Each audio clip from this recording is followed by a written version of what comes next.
So if you know anything about World War I, you probably know that Germany did some not very good things in Belgium when they invaded it. And don't get me wrong, these things were terrible, and the Germans did do some reprehensible things during the war. I'm not trying to diminish these atrocities before anyone accuses me of that. But what you probably don't know is that basically the same thing happened in East Prussia during the Russians' short foray into the region, as well as Eastern Galicia, then part of Austria-Hungary. This whole thing is criminally undercovered in historiography, as well as the Eastern Front as a whole, so I wish to shine some light on this topic. You know how World War I started. If you don't, well, how? Go look it up. After hostilities broke out between the Central Powers and Russia launched its invasion according to Plan 19, which saw two fronts deploy against East Prussia and Galicia. The Northwest Front, comprised of the 1st and 2nd Armies of 16 infantry and 8.5 cavalry divisions total, was to break into East Prussia and draw German troops away from France. Meanwhile, the bulk of Russian forces gathered in the Southwest Front, comprised of the 3rd, 4th, 5th, and 8th Armies, 45 infantry, and 18.5 cavalry divisions total. Their goal? To burst into the Habsburg Galicia and occupy the largely Slavic territory. These areas were chosen because they were the flanks of Russian Poland, and if taken, would straighten out the front and thus be much more secure from a Central Powers pincer move.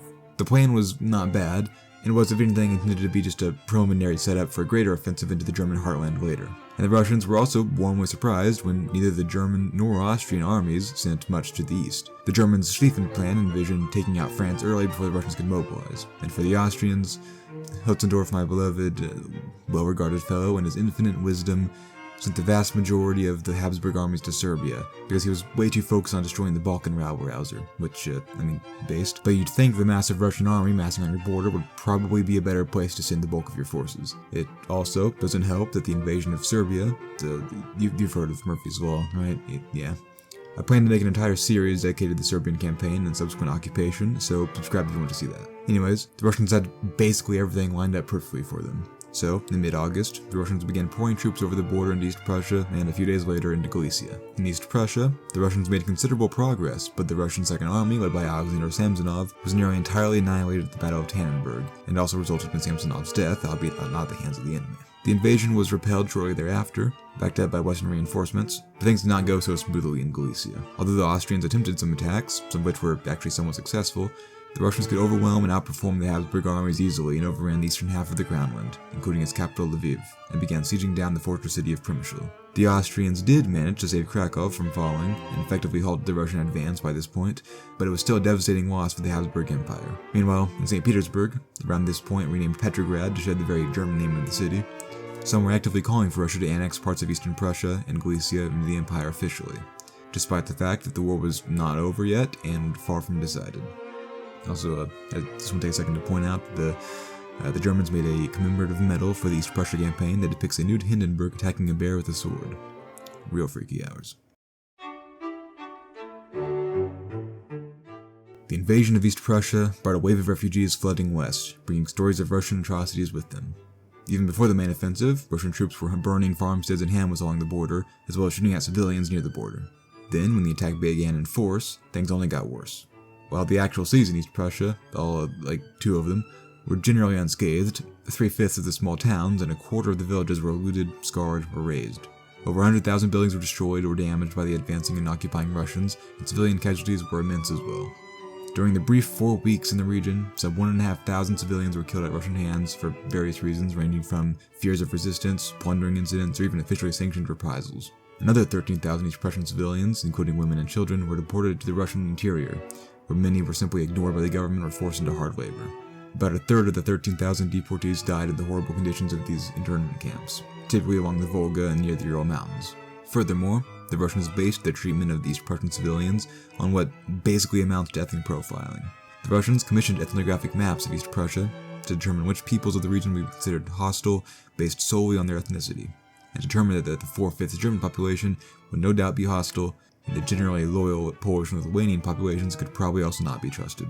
General Rennenkampf of the Russian First Army laid out very draconian measures to the population, some of which was illegal under international law at the time. Peaceful civilians would not be harmed, but resistance would be met with ruthless punishment in places where, quote, even the smallest attack on the Russian army is perpetrated will be immediately burned to the ground. The commander-in-chief of the Tsarist army, Grand Duke Nikolai Nikolaevich, ordered on 2nd of September that any place where Russian troops were fired upon should suffer, quote, complete destruction. These measures were, in large part, fueled by fears of partisans and spies, just as in Belgium with the Germans. Troops, officers, and generals alike were all hyper-paranoid of civilian espionage and resistance that most likely did not exist. Troops were weary that the windmills were turning to track their movement, that church bells were ringing to alert German troops of Russian presence, and even that civilians were burning their own homes down to act as smoke signals to the German troops. Which, there certainly were a lot of homes burning, but it was not the Germans doing it. Men who wore, or hell even owned military equipment whatsoever were seen to disguise soldiers and officers.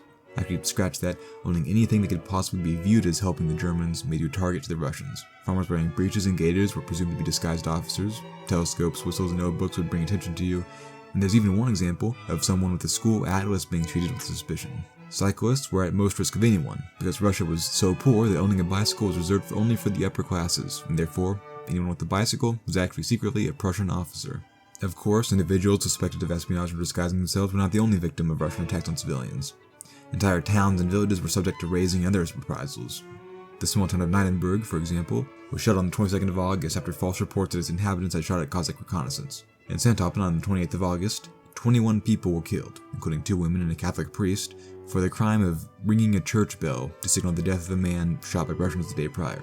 That and a German patrol had to out the Cossacks near the village. On the 29th of August, after a German patrol had engaged Russians, 36 men were executed in Bischofstein and the surrounding area. That same day, in Abschwangen, after a Russian officer was shot by German cavalry, the Russians stormed the town, burned it down, split the men into 2 groups, shot one group, and the other was only saved because a local councilor presented a note from another Russian officer testifying to his good conduct. In total, 61 men were killed in the whole ordeal.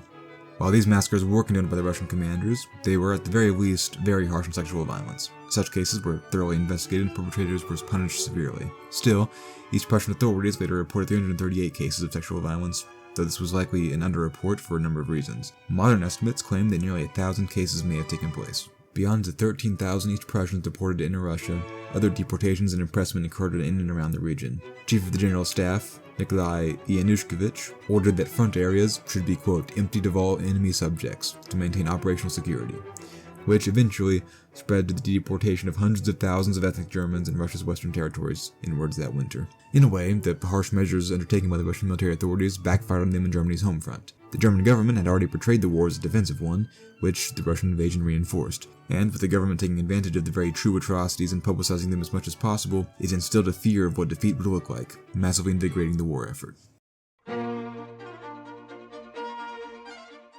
Galicia was a much different place than East Prussia. While it, much like East Prussia, was a very poor and agricultural region compared to the rest of its empire, it was a much more ethnically mixed region than the 4/5 German East Prussia, with the west being largely Polish at 3.8 million Poles, the east mostly Ukrainian or Ruthene at 3.2 million, and even a sizable German population at 90,000, alongside a notable minority of Jews at nearly 900,000, particularly in the countryside and parts of major cities like Lviv and Krakow. The Polish and Ukrainian populations were used by Pan-Slavists in Russia to legitimize its claims to Galicia, and so the army viewed their offensive as a liberation rather than a conquest like in East Prussia. This was especially true for the East, where the Russians viewed Ukrainians as the Russian people that must be reunited with their motherland. A good example of this view lay in Grand Duke Nikolai Nikolaevich's address to the Galician people in September 1914. Quote, "In the name of the great Russian Tsar, I declare to you that Russia, which has more than once shed her blood for the emancipation of peoples from foreign yokes, seeks nothing but the restoration of right and justice. To you, peoples of Austria-Hungary, she will now bring freedom and the realization of your national aspirations." Much like in Prussia, the Russian commanders had consulted ethnographic maps to influence their treatment of civilians. The Ukrainians, as they were seen as Russians themselves, were expected to be jubilant about their incoming liberation, although there were reservations for the Poles in the west. For one, the Polish elite in Galicia were generally very content with Habsburg autonomy, something which they reasonably did not believe they would receive from the Russian Empire, who had brutally suppressed the Polish uprisings in the past and curbed the autonomy of Congress Poland in the 1830s and 60s, leaving it little more than directly ruled from St. Petersburg. Beyond that, the Russians believed that the Poles, being Catholic rather than Eastern Orthodox, might be fanatically resistant to the Russian invasion. Still, rather than trying to rule by fear like in Prussia, the High Command acted conciliatory to the Poles, promising to unite their nation under the Russian Emperor, a stance which rubbed off on the troops themselves, who were, at least when sober, fairly polite compared to their conduct in East Prussia. Of course, there was still bloodshed, but not against fellow Slavs. Instead, the targets were the Germans and the Jews. The fear of Germans was just as in East Prussia, that they might be loyal to the Habsburgs and therefore could be spies or otherwise try to sabotage the Russian army. The stance towards Jews was different, however. If you don't know, Russia at this time was ridiculously anti-Semitic. I mean, the word pogrom is a Russian word that entered the English language in the 1800s. The fictitious Protocols of the Elders of Zion was published first in Russia in 1903, and anything that could be pinned on the Jews was pinned on the Jews. So, there was already an established and very prominent anti-Semitic current in the Russian army, and they were now entering a territory with nearly 1 million Jews. Prior to the invasion, Russian commanders agreed that the Jews would likely not be threatening, but instead untrustworthy. Still, Russian troops acted brutally against the Jewish population. The first pogrom was initiated in mid-August at the two-thirds Jewish town called Brody. Citing a likely untrue incident of a Jewish girl shooting at Russian troops, Cossacks, who were the worst when it came to anti-Semitic tendencies, rode into the town with a population of 18,000 and began looting and torching Jewish homes, businesses, etc. 162 Jewish homes and shops were burned down, and 3 Jewish men, 1 Jewish woman, and 1 Christian woman were killed in the pogrom. Further pogroms deeper in the Kremlin were initiated, and Jews at a small town east of Lviv called Yarichovy Novi, if I'm pronouncing that correctly, reported that the pogroms did not stop for 3 months. Unlike the massacres in East Prussia, these pogroms were primarily concerned with robbery and sexual assault instead of murder. Reportedly, even children were not spared from such violence. The worst pogrom occurred in the Galician capital Lviv, also called Lvov by the Poles and then buried by the Germans in late September, 3 weeks after the city was taken. Shots of unknown origin were fired in the Jewish quarter, and blaming the Jews, Cossacks rode through the quarter shooting, resulting in about 40 to 47 deaths. 300 Jews were subsequently arrested, and none of the Cossacks were court-martialed. The surrounding Polish and Ukrainian populations were also encouraged to partake in the pogroms to win them over to the Russians. There were very few attempts to stop the pogroms by Russian commanders, and many even welcomed the violence. The violence also brought a wave of refugees as hundreds of thousands of civilians fled westward, including up to half of the Jewish population of Galicia. Many Germans, who were also at risk of mistreatment at Russian hands, also fled. In regions in and around the various fortress cities, such as Przemysl and Krakow, many citizens were expelled by Habsburg military authorities for their own sake in the event of a siege, and homes were destroyed around the fortresses themselves to allow for more open firing fields. In Krakow, around a third of the entire city's population fled. Eventually, the Russians were expelled from the region around Krakow, and for the rest of the war, the city was not threatened. Further to the east, things were not to get better, they were to get worse. In April 1915, Tsar Nicholas II visited Lviv. He proclaimed, quote, "There is no Galicia, rather a great Russia to the Carpathians." This was, to many Pan-Slavists, merely the truth, but in practicality it was a lot different. See, Lviv was, in and of itself, a microcosm of Galicia as a whole. It was a majority Polish city, surrounded on all sides by a majority Ukrainian countryside, itself having a significant Ukrainian minority, as well as a large German and Jewish minority. Not to mention, state-building-wise, Galicia was by no means part of Russia. It was ruled, nominally, supremely, but in reality with no limited authority, by Governor General Georgy Bobrinsky, himself fairly moderate by Russian standards, who sought goodwill with the population and gradual integration. But he by no means wanted the region to have some special autonomy, at least in the east. Following the Tsarist model, new provinces were established in and around Lviv, Ternopil, and Chernivtsi, as well as later Przemysl after the siege finished in early 1915. He was also not the only authority in Galicia. The Russian armies controlled their own rear areas, and the general government, more often than not, had little to no authority over these regions, or even the military itself.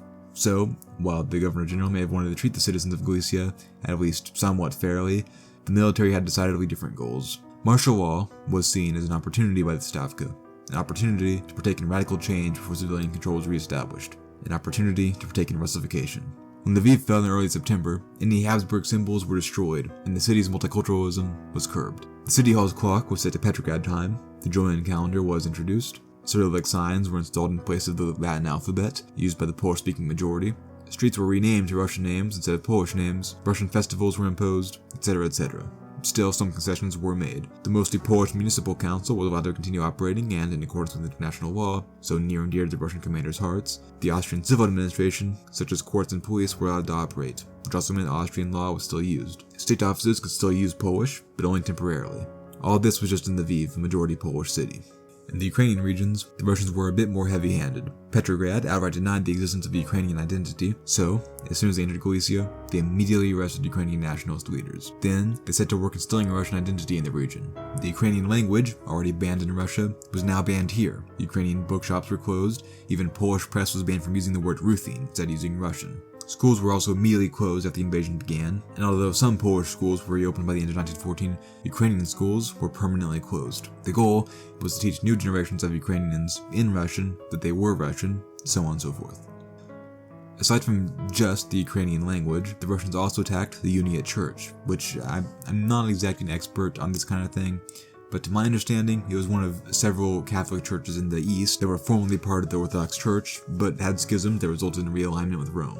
If anyone has a better explanation, please explain it. The attacks on these churches were, ironically, the worst backfire of any measures undertaken by the Russian occupational authorities. While the Russians had made progress in defending the Ukrainian population through distributing goods plundered from Jews alongside encouraging the aforementioned pogroms, the enforcement of religious assimilation was a step too far. A step too far taken by the Tsar himself, who personally appointed a notorious anti-Catholic Archbishop, Evlogi, if I'm not pronouncing that incorrectly, in Galicia, who immediately began hammering away at installing the Orthodox Church as supreme in Galicia. This united the often bickering general government and military, who immediately realized this would only inflame resistance that had so far been largely avoided. Eventually, in early 1915, he was recalled. Still, religious assimilation continued despite the general governor's protests. And of course, the worst excesses of Russian occupation were reserved for the Jews. Beyond the continuing pogroms, they were singled out on the basis of unfounded fears of espionage. They made about half of the over 2,000 hostages deported by Russian authorities. Taxes and other financial penalties were dealt out to Jews specifically. They were of course blamed for anything that went wrong, so on and so forth.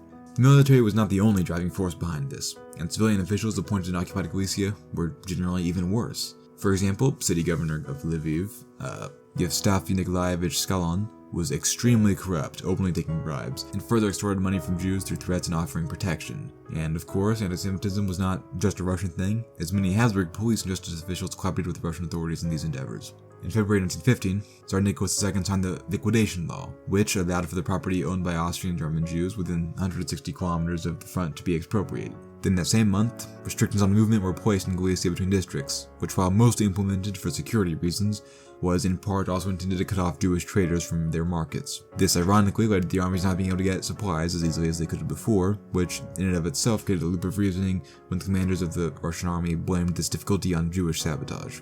Much like in East Prussia, the Russians also utilized deportations, though here it gets much closer to ethnic cleansing than in Prussia. First, Habsburg subjects in Russian territory were deported inland, but over the winter, this expanded into the outright deportation of Germans as an ethnic group. The 13,000 East Prussians deported to the Volga were now but a drop in the water, as hundreds of thousands of Germans were deported to inner Russia, not just in Galicia but also elsewhere in Russia's western territories. Then in January 1915, this practice was extended to include the Jews. The Russians also attempted to weaponize deportations by sending mostly Jews westward into Habsburg lines, although this was largely ineffective. The opportunity that arose from the absence of Jewish inhabitants was then immediately exploited and homes were plundered. After the fall of Przemysl, upwards of 17,000 Jews were expelled from the town. And of course, man is not the only bringer of destruction. Disease, brought by the invasion, ravaged Galicia too, no doubt helped by the destruction of nearly 200,000 buildings, leaving many homeless and therefore vulnerable to diseases like typhoid, smallpox, and especially cholera. In the summer of 1915, a combined Austro-German force launched a major offensive, the Gorlice-Tarnov offensive, which tore through the Russian lines and forced a domino effect of retreat known as the Great Retreat. It was now that the attacks on Jews reached new, much more bloody heights. Retreating Russians torched villages and towns on their retreat. Jewish quarters and cities were plundered as its inhabitants